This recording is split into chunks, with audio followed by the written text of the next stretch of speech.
Here's my take for the week, entitled Who Will Tell the President, Part 3.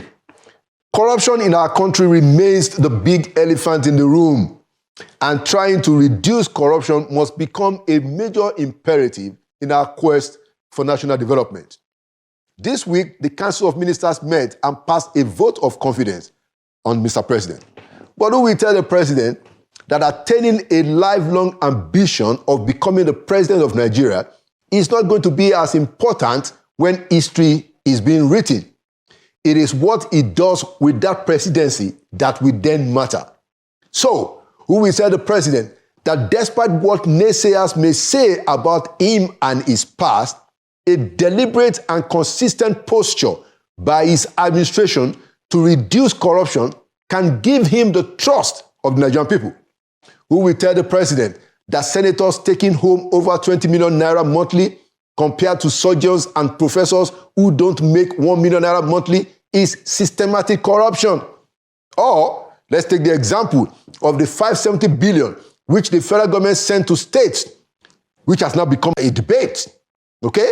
Now, while it is true that indeed the money was essentially a World Bank loan, the 35 states, because one state declined, that took the money wouldn't have gotten the money without the express approval and guarantee of the federal government.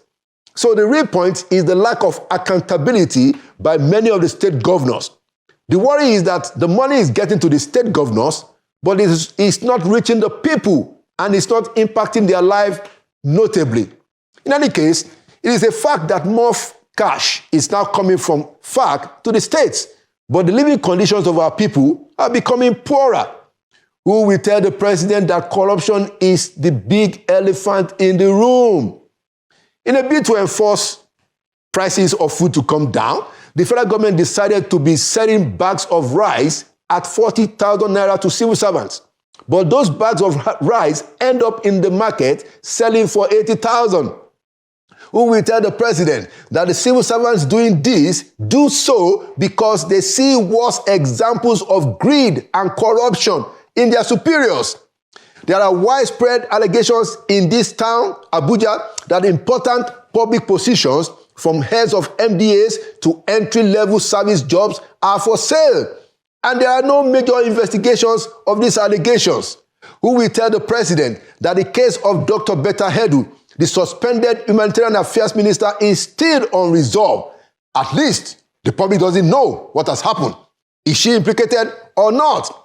Who will tell the President that the National Agency for the Prohibition of Trafficking in Persons, NAPTIP, which is now meant to be supervised by the Justice Ministry, is now being listed again as an agency of the humanitarian affairs by people who allegedly wish to run the agency unilaterally? In fact, it is believed that the Justice Minister, Chief Lateef Fagbemi, SAN, had refused moves to arbitrarily remove the DG, Professor Waziri, on account of her commendable performance. But who will tell the President that people in his administration who don't care for due process, or the fact that the Ministry of Justice ought to be the one to recommend the sack or replacement of the DG, went behind the Justice Ministry to sneak the name of a new NAPTIP DG in the recent appointments from the Humanitarian Ministry? Who will tell the President? Who will tell the President again that in this our beloved Federal Republic of Nigeria, a former chief of staff to a state governor in Rivers, Mr. Toyin owned up on national television that the Rivers state government rigged local government elections in the past while he was in office? Who will tell the President that Okocha himself said this before our very eyes on national TV? Yet, has any one of our security agencies invited Okocha for questioning? Who will tell the President that recently, while speaking in a chat with Financial Times of London, one of Nigeria's major private sector players, Tony Elumelu, said international oil companies were divesting their onshore assets in the oil and gas industry because of the incredible crude oil theft that is messing up our entire economy? Mr. President, you are now in charge. Forget what naysayers say about allegations in your past. You can do to the NNPC and the oil and gas sector what you did to CBN, and you should. You can clean up this mess. The oil industry is the life wire of our economy today. Too much corruption there will defeat all the other diligent efforts that you are making to put this country aright. Reducing corruption generally will give your administration a leverage that can buy you the time needed for your other plans to germinate. We need someone who has the ears of the president to please kindly and respectfully tell him that attaining his lifelong ambition of becoming the president of Nigeria is no longer the high point right now. It is what he does and the legacy he leaves in that office that is more important. And there you have my take for the week. Inside Sources will be right back.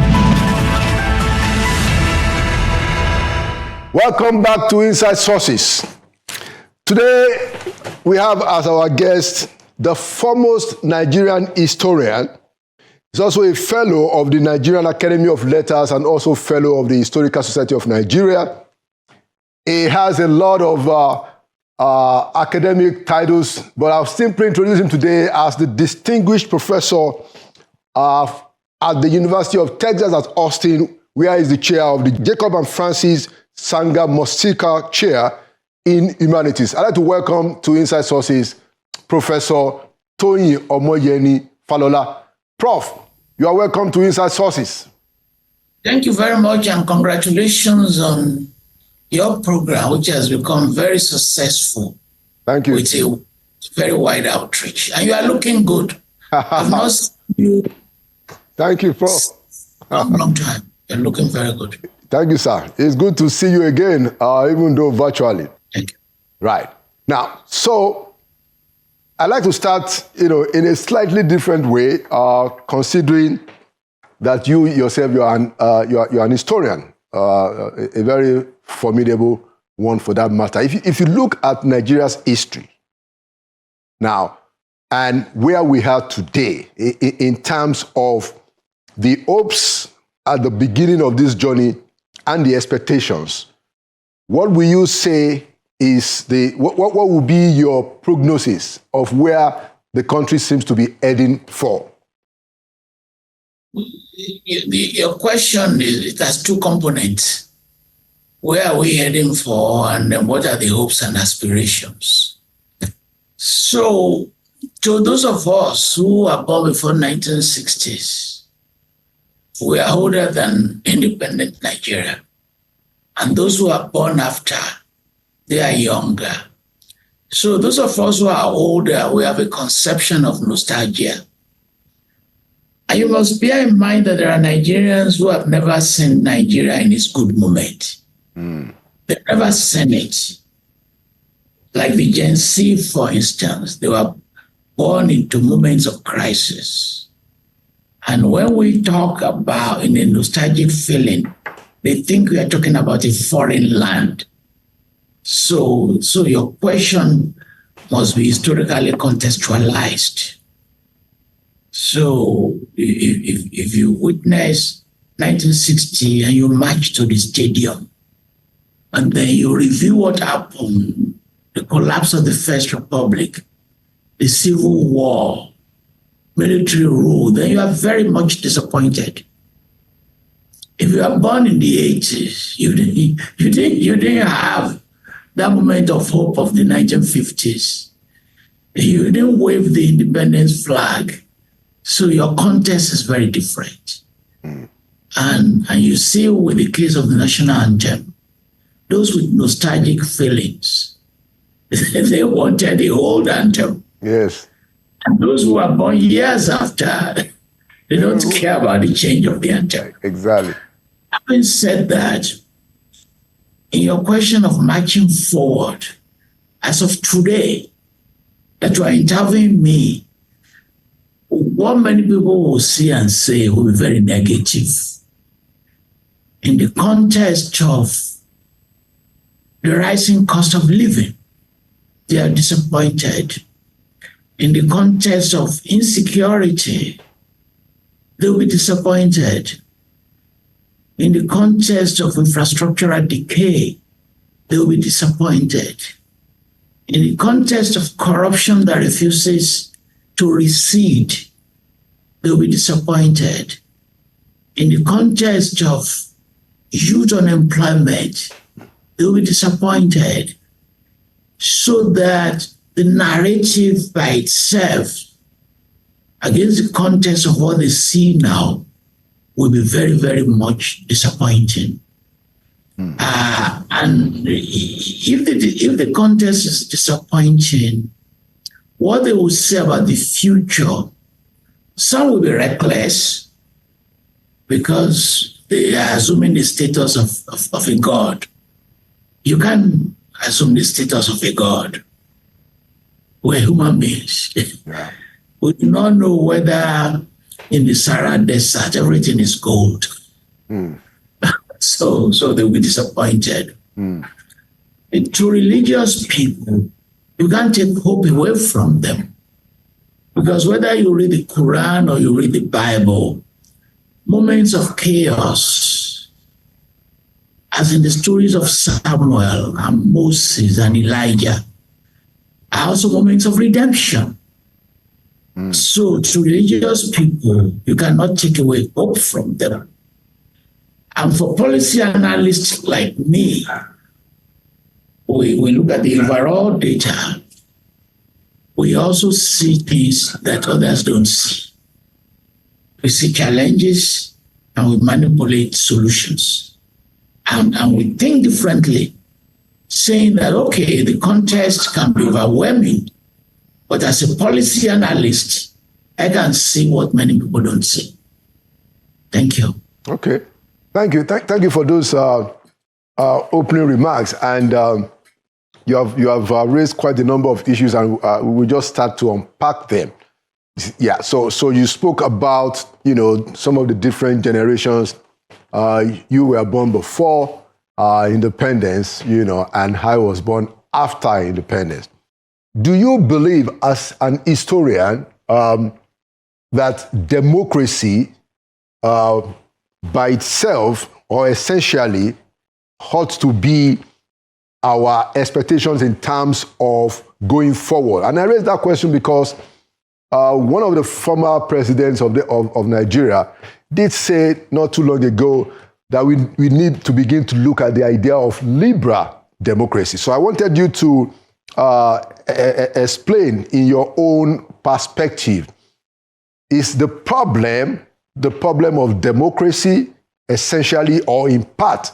I'm saying that is the Nigerian problem due to our, engagement, experience, and encounter with liberal democracy? Prof.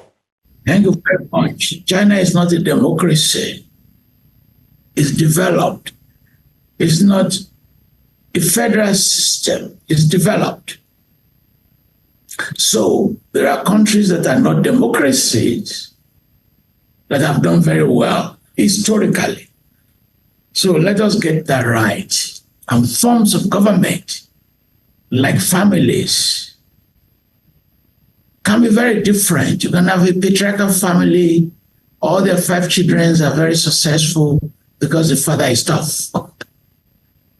And you can have a liberal family, the children can succeed even with parents that are not tough. So democracy by itself does not guarantee you development. Why people link the two together is problematic. It's problematic because it is not an assurance that once you practice democracy, it will transform your economy. A theoretician will not tell you that. It won't tell you that. All what it will tell you is that it can guarantee issues around human rights and freedom. But democracy by itself will not create jobs for you. And democracy by itself will not increase your GDP, GMP. But those connections are misleading. But in our own case, the way it's borrowed in the presidential system is framed around the fight for power, is framed around the distribution of power, and is framed around citizenship connection to power. Those are very, very complicated. But far more complicated is that the democracy we practice excludes three fundamentals that move a society forward. Accountability. You can do structures of power. You can distribute power between Ijaw and Fulani and Yoruba. That doesn't guarantee you accountability, because you are just saying this is how you want to distribute your power. And without accountability at all levels of governance, that democracy is of limited functionality. Second, transparency. Democracy is not going to give you transparency, because you need collateral institutions of what you call that liberal democracy to give you that transparency. And without transparency, you are dealing with limited information on the resources of the nation, as we are witnessing now. If you ask me, how much do we have now? I cannot tell you. If you ask me, how much are we owing now? How can I tell you? If you ask me, Nigeria, put your total debts on the table for citizens to see. You and I, we don't know. The loans you've collected, how have you spent it? You and I, we don't know. But all those components are crucial to the transformation of the nation, not just that liberal democracy by itself. And then the third component, conventions. Is what? The way I will explain conventions. The way I will explain convention is that they are not written down in any constitution. There's no constitution that says you should steal money. There's no such a constitution in the world. But convention may allow you to steal money. Conventions are those things that are not written down in any constitution, in any regulations, that human beings will do, that those in power will do, that will destroy the democracy itself. Let me give you examples. So, for instance, under Obasanjo, you are calling him Baba. That's a convention. That Baba will translate into issues around the expression of authority, the use of accountability, because Baba is a patriarchal figure in the context of democracy. Or Buhari Sai Baba. Sai Baba is a convention, but very deeply rooted in culture. I cannot call you a Baba and begin to challenge you. I cannot call you Sai Buhari and say you are violating my rights, which you actually saw in practice. In that conventions, the president of Nigeria, as you see under Buhari, can hold a meeting with Emefiele and say they're changing the color of the currency and the currency. That has nothing to do with democracy. That's just convention. The president of Nigeria can call the governor of central bank, not written anywhere in your democratic constitution, and say, I want you to bring to Aso Rock $300 million in Ghana must go. Those are conventions. And these conventions, if I begin to list them for you, there are so many that they overwhelm the very concept of democracy itself. They are so overwhelming. So if the president of Nigeria is visiting Lagos, for instance, it is not in the constitution that you must come with 200 convoy of cars. But that's a convention that disturbs the market woman on the streets, that consumes gas, because it must show power. It's showing power in its raw form, in its visible essence, that convoy is telling you that I'm your boss. I can do what you cannot do. I am now like an African king. Igbákejì òrìṣà. Thanks to the God. Those are conventions. Whether it's Senate President Akpabio, whether it's Mrs. Tinubu, whether it is a governor. In fact, governors are emperors. Those are conventions. That's not democracy.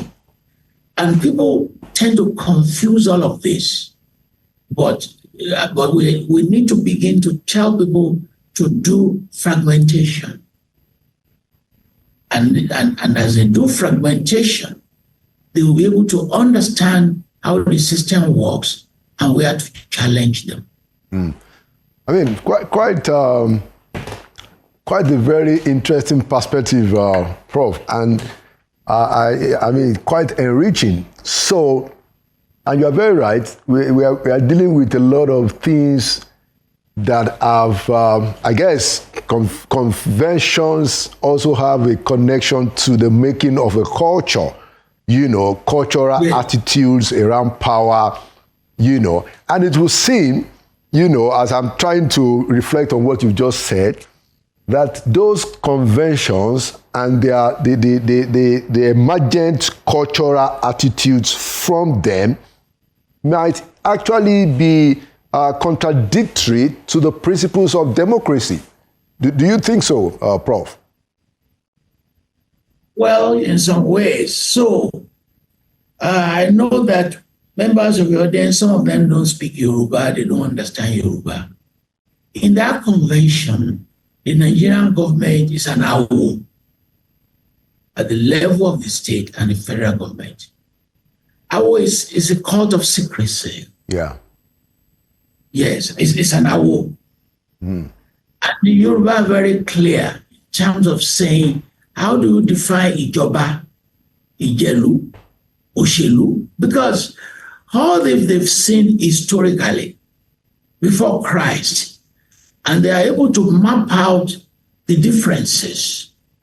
When you govern, when governance and some of the institutional framework, when you convert them to witchcraft, you get a different results. If I were to ask the question, how many people govern Nigeria, a country of 200 million? Each time I tell them the answer, they're shocked. What's the answer? Whether it's under 20 people. The number is very few. How many people govern Nigeria as of today? Maybe 12 people. You say, and that is Prof, we have 36 state governors. I don't know how you are. I mean, in each state, how many people govern them? Unless you're assuming that all those members of Senate, House of Representatives, as defined by your democratic framework, unless you're assuming that democracy is working. Because if you convert governance into something that looks like a cult, that democracy and the constitutions, they are floating. They are floating. It's not just a Nigerian phenomenon. Many countries are not governed by hundreds and hundreds of people, although the democratic paper may say so.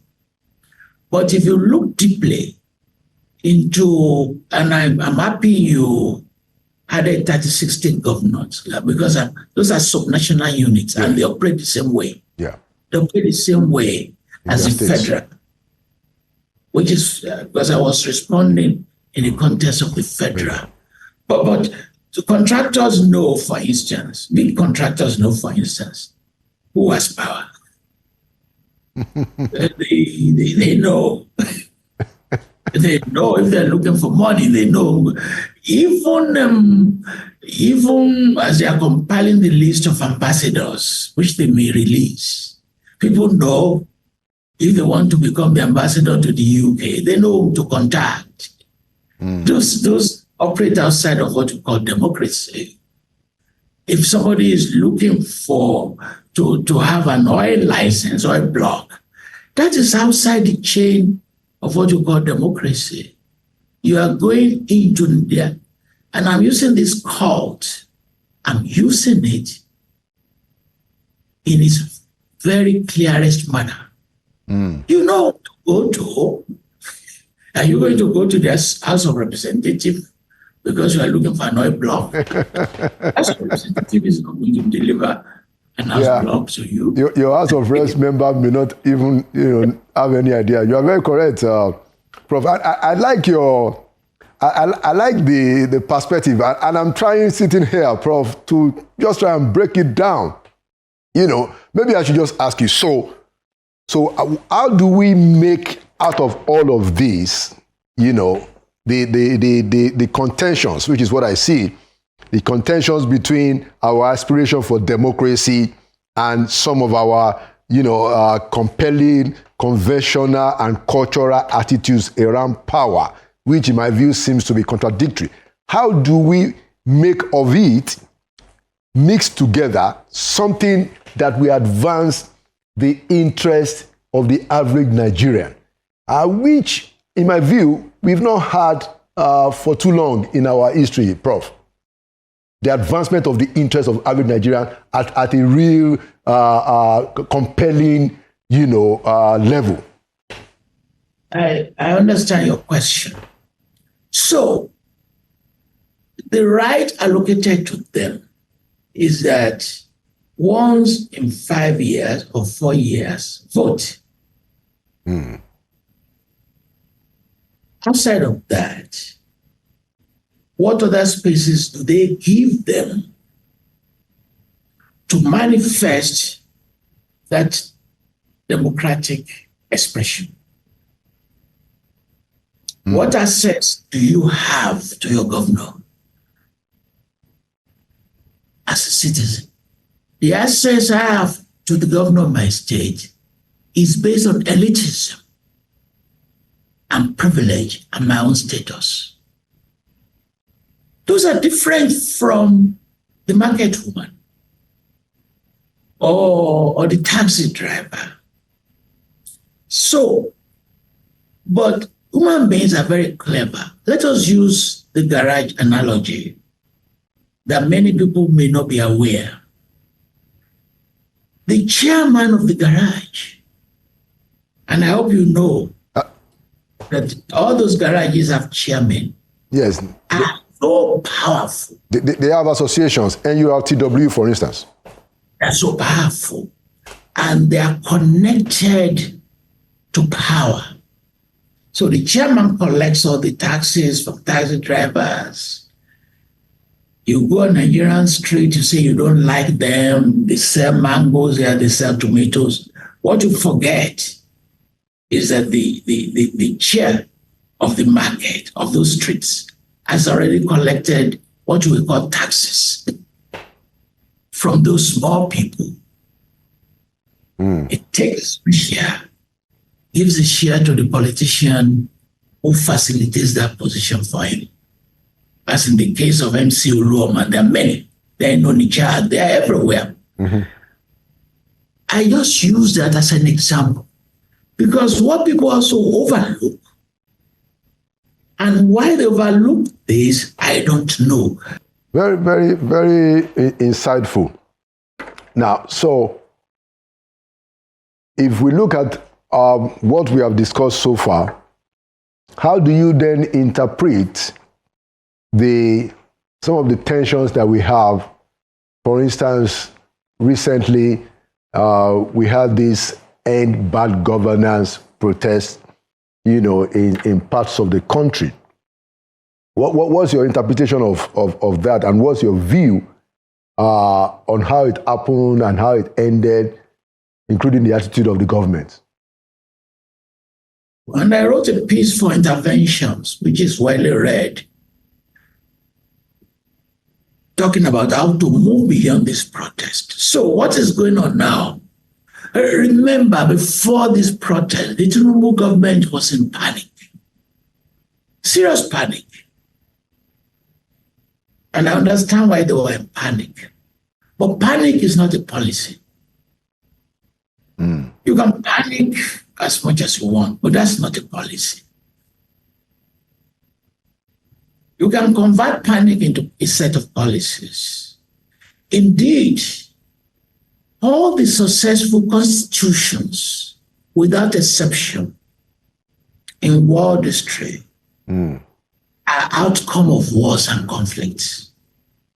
You understand? They are produced because you've experienced apartheid or you've experienced a civil war.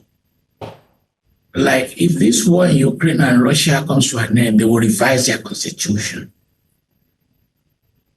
Because conflicts produce greater understanding of the nation, any nation.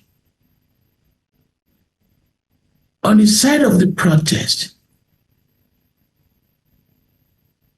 is not a policy. It's a process to create a policy. You understand? Yeah. So if you protest because food is expensive or there's no shortage of food, the protest will not multiply the available food resources. It's not going to, because you have not produced the food. The protest, in combination with panic, may allow a nation to rethink itself. How do you rethink yourself? If the government listens, someone did President Tinubu a favor by writing a fake address to the nation. I don't know whether you read that fake address. Yeah, it was everywhere. That is a very brilliant address, far more brilliant than what the president later produced in his own address to the nation. Because in that fake presidential statement, he did all of us a favor by highlighting what the citizens would like to have. Remember, when the president now issues his own, no issue around oil subsidy, no issue around infrastructure, no talk about electricity, no talk about security, all the elements that drove the protest. None. Because Aso Rock's fundamental reaction is, I don't want my government to be destabilized. Nobody wanted to destabilize his government. Of course, some elements in the north took advantage with the Russian flag, called for marijuana, called for coup. But the protest was not about destabilizing his government. The protesters were not calling for a coup. Of course, in Kaduna they did, but that was not the original intention. The protest was to say, we are very hungry. Are they not hungry?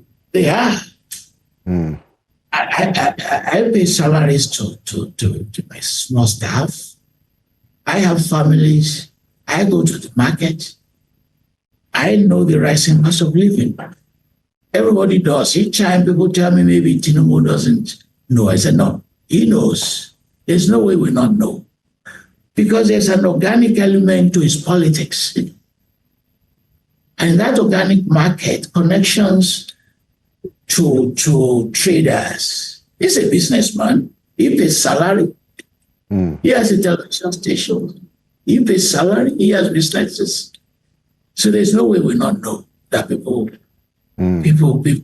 he knows. And making excuses is not a way to govern. But at the end of the day, we are lucky that there were no damages. People were expecting Igbo Yoruba warfare in Lagos. It didn't happen. So but the fundamentals that produce the protest are still there. And what the government should pay attention to, that it is the undated or announced unplanned protests that is more dangerous. because they cannot control that one. This one, they had noticed August 1 to 10, you can put your army and police on the streets. But the protest to fear is like that of Bangladesh, like that of Kenya, in which you lose control and you cannot contract, as you have been doing, to the police and army, the management of the streets. As you see in Bangladesh, if you give them that contract, thousands of people will definitely lose their lives. Thank you, Prof. I want us to begin to wrap it up because of our time. And I wanted to have your take on quite a few issues, because of your profile. For instance, the problem of brain drain.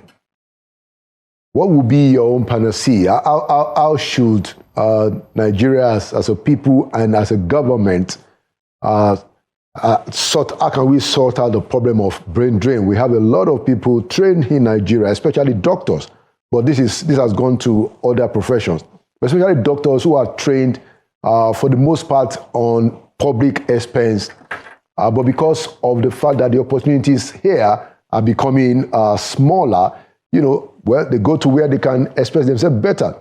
It becomes, a loss to our system. So it's a problem that we should continue to worry about. How do you think we can get out of that problem? What's your own perspective, Prof? You have to bring me back, because this is a 1 hour conversation. I know. This is not something we can do in 10 minutes. But 1, 2, 3, 4. So there are sad parts in it. As you said, the federal government sends you to medical school, pays, and 2 years later, you are gone to go and work elsewhere. Fidel Castro will not allow you to do that when he was building Cuba, because your certificates are with them. Your transcripts are with them. So the nation can establish a group and say, universities, don't send transcripts and don't send the certificates. The Castro option, they have nowhere to go. So I do that blockage. But I would not recommend that.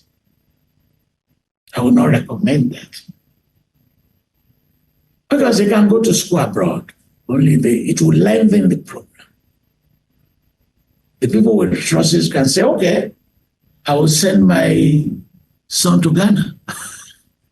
I will send my daughter to South Africa. Citizens will move.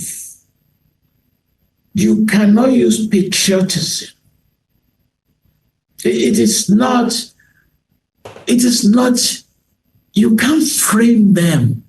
You can't make them guilty by approaching to their patriotism. You can use a guilt technique. It's not going to work. Can I say something that will shock your population, your audience? Do you know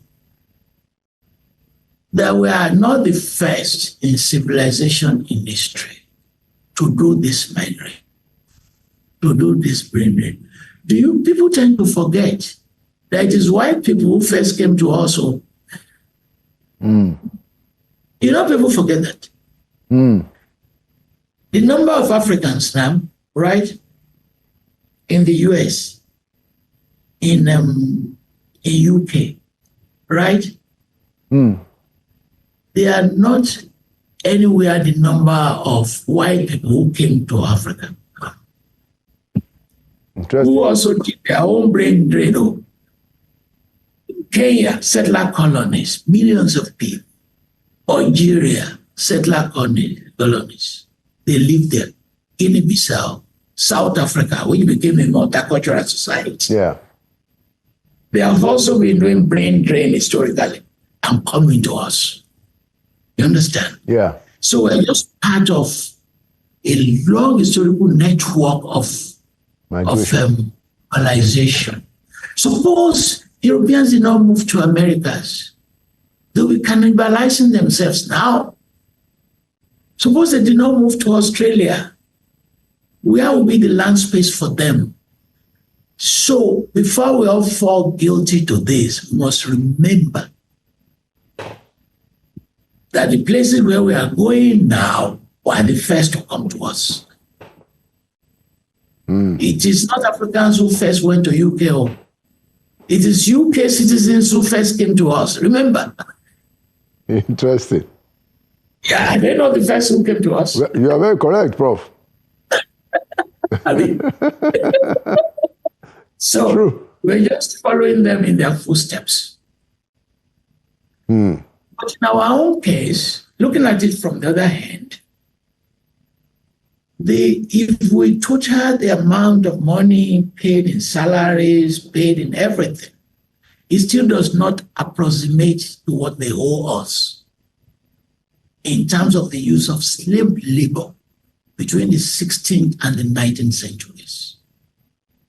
How our people built the modern Western economic system.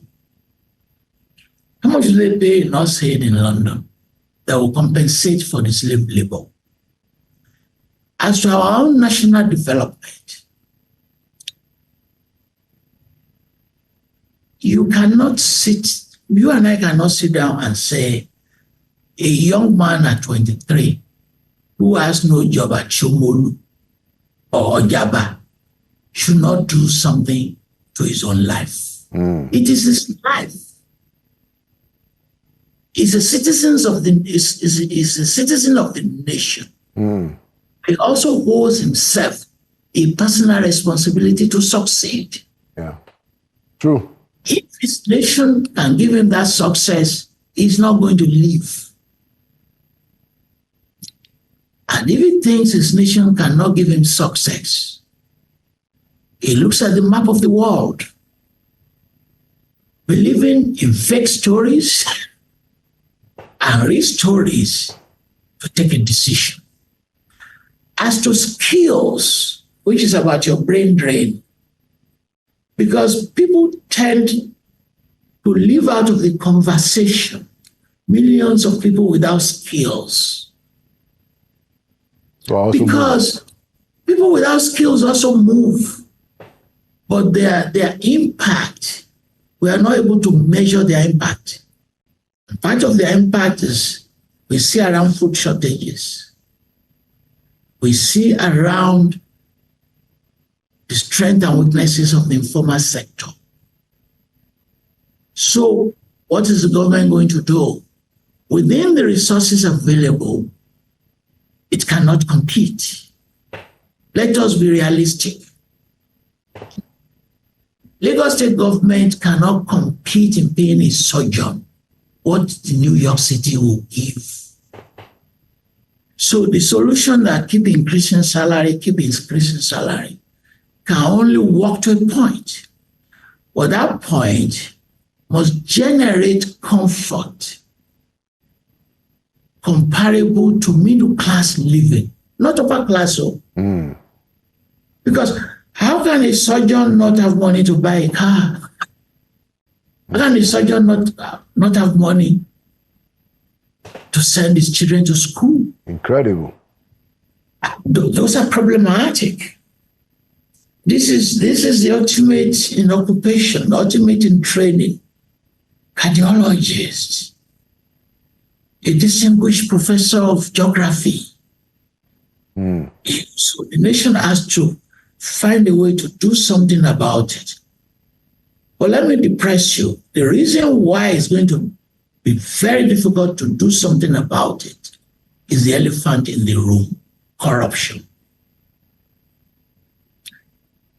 If there's a level playing field in which the professor of geography and the surgeon does not see a corrupt politician, does not see as he drives on the road, a car passes him by, Lamborghini, a Mercedes-Benz, and bulletproof SUV. At least he will have some calmness in understanding the situation But if you go to Lekki or Abuja or Port Harcourt, having paid your own dues, you see the houses built with corruption, and you struggle for 15 years to build your own 4-bedroom, 1 bungalow apartment with a used car outside of it. Nothing that you and I say will have any meaning. I agree with you, Prof. Coming back to the issue of the structure of our governance, recently Chief Emeka Anyaoku led a delegation of the Patriots Club. And what that association has been known for is essentially speaking up on the major issues of the day, especially in terms of governance, structure, and all of that. So they met the president and suggested that it would be important to have a constituent assembly where people are elected to in their own right, where they will build, write up a constitution, and then secondly, that such, a draft constitution should be subjected to a referendum. Prof, what do you think about that? Well, I'm on their list. We have the WhatsApp. I'm on the WhatsApp list of the Patriots. Okay. And as senior citizens, we hold them our support and gratitude. But the fundamental questions, first, to the Afenifere Odua People's Congress, the issues around constitution and restructuring.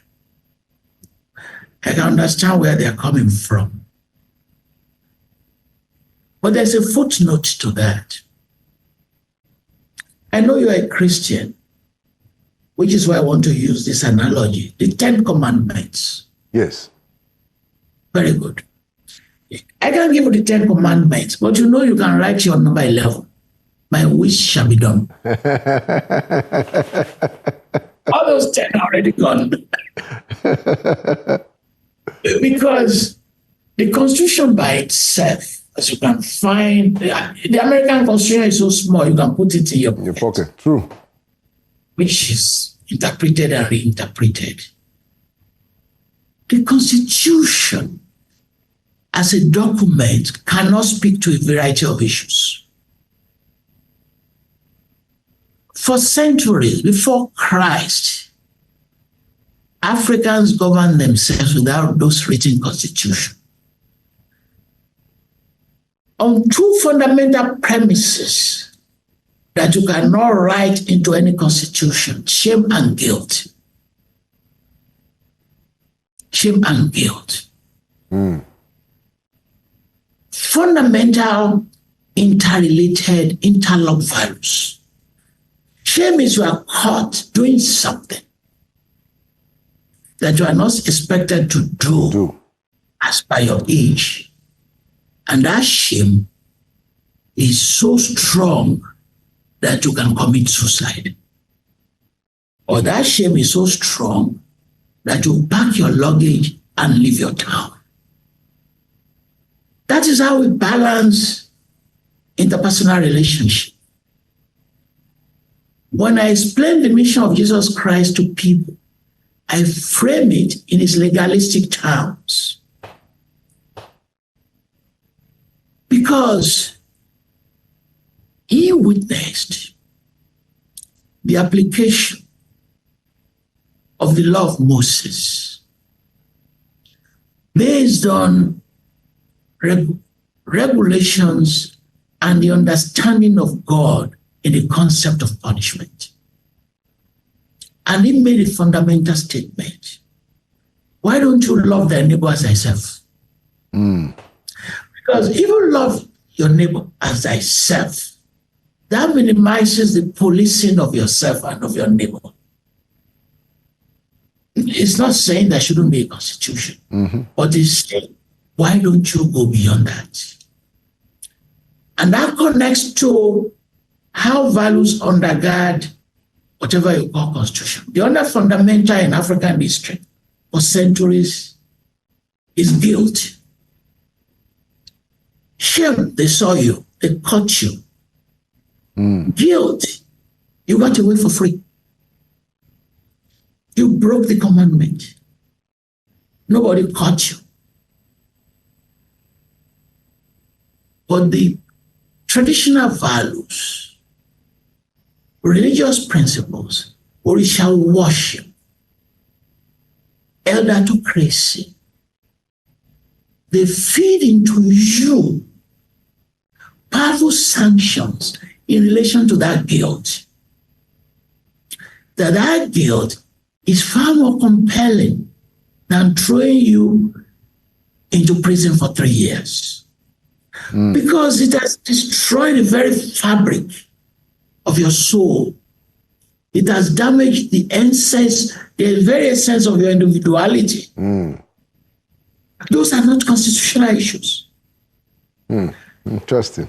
And to those who are calling for restructuring, have you ever had them one day talking about the restructuring morality? They're talking about restructuring the boundaries of state, transfer of power. Okay, restructure. The Yoruba become a state unto themselves.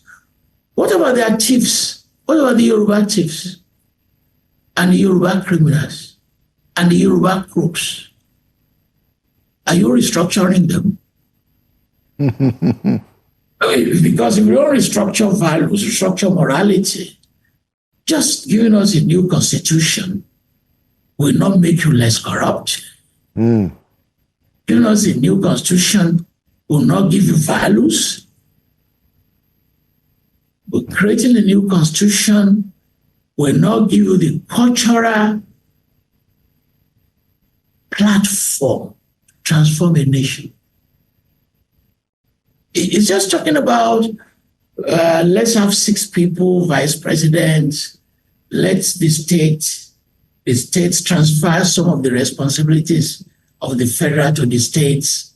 Let's have state police. How will that transform you?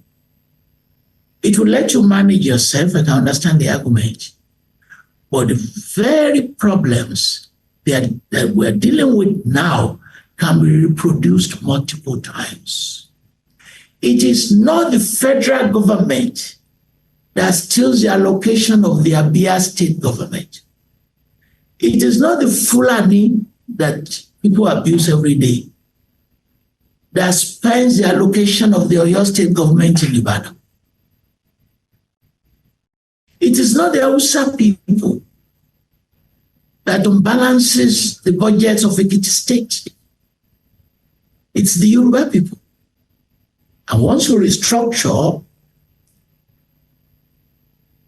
as they've argued time and over again, that each sector will now develop at its own pace. Yes, and yes, but it's not going to solve the fundamentals of values to transform a nation.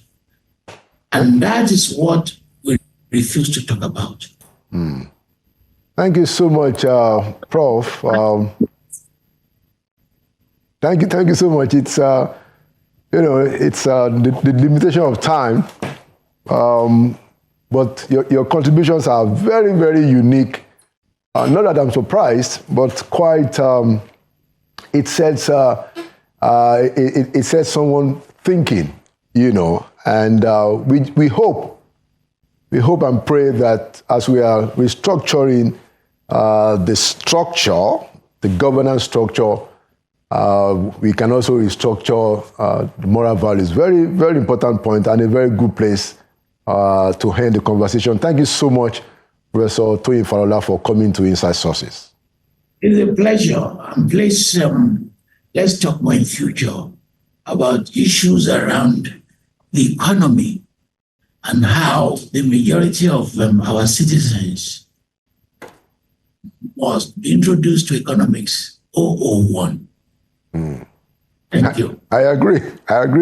The conversation continues and we will get more opportunities. Thank you so much, Prof. Thank you. Yeah. And that's another edition of Inside Sources.